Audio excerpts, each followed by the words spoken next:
दो पक्षियों की कहानी। दो पक्षी एक ऊंचे पेड़ पर घोंसले में रहते थे।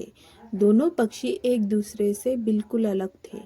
छोटा पक्षी डरपोक था और जबकि दूसरा पक्षी बड़ा साहसी था। छोटा पक्षी हमेशा वह हवा, बारिश और यहाँ तक कि जंगल के अन्य जानवर से भी डरता था। दूसरी ओर बड़ा पक्षी किसी भी चीज से नहीं डरता था। तूफान आने पर भी यह आसमान में ऊंची उड़ान भरता था।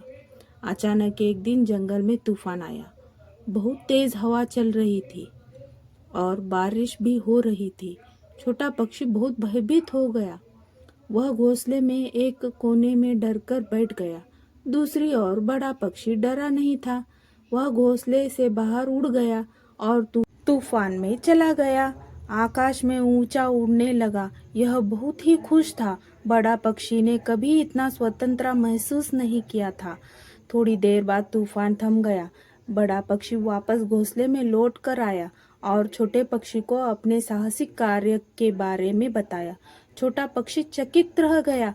उसने कभी भी सोचा नहीं था कि तूफान में उड़ना इतना मजेदार हो सकता है। छोटा पक्षी ने बड़े पक्षी से उसे तूफान में उड़ना सिखाने को कहा। बड़ा पक्षी सहमत हो गया और दोनों पक्षियों ने एक साथ तूफान में उड़ने का अभ्यास किया। आखिरकार छोटी चिड़िया के अंदर जो डर था वो साहस में बदल गया। तूफान आने पर भी यह आसमान में ऊंची उड़ान भर सकता था। इसलिए छोटा पक्षी बड़े पक्षी का बहुत आभारी था। दोनों पक्षी एक साथ घोंसले में रहते थे। इस कहानी का सीख यह है कि अलग होना ठीक है।